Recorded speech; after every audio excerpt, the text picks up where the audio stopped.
Hello everyone, I'm Mike Abadi and welcome to VTblogosphereTV. We are now up to our 25th episode and we are delighted and pleased to have Peter Shumlin here to talk about the state of Vermont, the state of the virtual world, and the state of the gubernatorial campaign as we head into maybe almost the home stretch. It's July 9th, it's Friday. It's been a scorcher of a week that kicked off with the 4th of July, so I imagine you've been quite busy out there.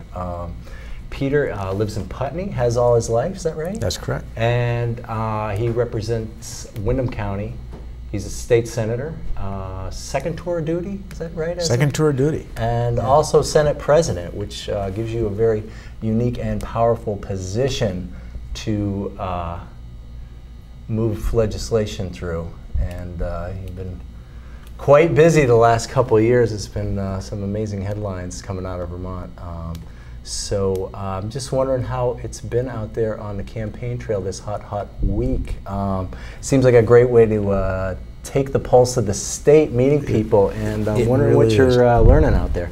Well, you know, one of the great things about running for governor is that you can get out and talk to people from all walks of life and really hear about what Vermonters are thinking, which is, of course, the idea of a campaign. Mm-hmm. We spent a lot of time, all of us, marching in parades on the 4th of July. We all know that we had a climate change heat wave, unprecedented heat, but still lots of people came out. And there's really two things, Michael, that you hear from Vermonters. And, you know, I've been in public life since I was 23 years old in the state, starting on a local board of select people in Putney, right. And then being in the House and then the Senate. And I've never seen more unanimity in this state about what the problem is. And the problem really is a real sense that Vermonters are being left behind economically. Those that have a job find that their incomes are stagnant and their bills are mounting and they just can't keep up. Tremendous insecurity. Some are working 1, 2, 3 jobs and they find they lost the third and only have the first and second, that they just can't pay their bills. And the other folks we all know about is the unemployed. We have more unemployed people in Vermont than we've had in 30 years. So this next governor's job is going to be to create jobs and get this economy moving and get Vermonters back to work. And when you go out and talk to folks in parades or in coffee shops or wherever you are, that's what you're hearing. So I do know that you have a plan known as a Vision for Vermont, is that correct? That's correct. Is that exclusively jobs creation, or is that, so it's kind of a complete package? Do you want to talk a little bit about the... Yeah, I mean, let me tell you a little bit about how I got to the vision. The vision is really a reflection of, frankly, my own life experience and then where I think Vermont needs to go in the next 4 to 6 years. And, you know, my life experience is I was born and raised here, and I think my experience is all too rare for Vermont kids like me right now. I think it's really hard to do what Pete Shumlin was lucky enough to do in Vermont. I was born in a farmhouse on a dirt road. I can remember when I was a little kid, you know, my folks and others shoving their manure out of the bottom of the barn. They didn't have any money, but they had a dream. Mm-hmm. And the dream was, it was after World War II. My dad was a World War II veteran. It was the, you know, the early 50s. I was just a little, they started this when I was a little teeny kid, right. 1956.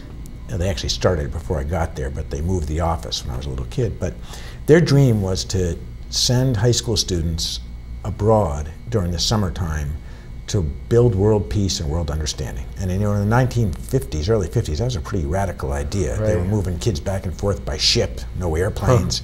The idea that you could go live in a homestay in Europe or in some foreign family in those years was really unusual. Anyway, I went away to college, went to Wesleyan, and when I graduated, you know, I wanted to do nothing more than to come back to Vermont, raise my family, make a good living.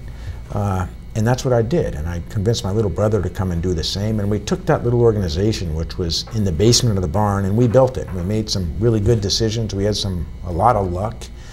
We now employ, you know, 20 people full-time, about 250 this time of year, and we're out of the rafters of the building now. We're up on the 3rd floor, cram it with people, and We're creating jobs and making things happen. I think it's really tough for Vermont kids to be able to have that kind of success in this state right now. So the question is, where are we going? And as I look forward for Vermont in terms of jobs, I think there's an extraordinary opportunity as we get off our addiction to oil and move to renewable energy technologies. And I'm not just talking about wind and biomass and solar. I'm talking about how you got to the studio today. We got a little guy down in Brattleboro right now at Omega Optical who has the NASA engineers building a solar car that they want to produce in Vermont. Great. You go across the ridge to Bennington, all the way down to the southwest corner.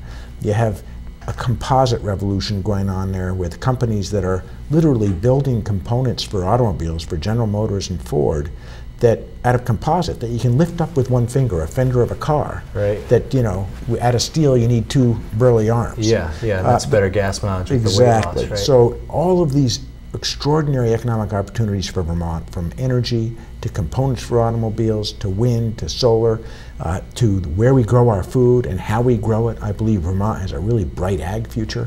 To how we move around, how we build our buildings and our schools and our churches by making them more efficient.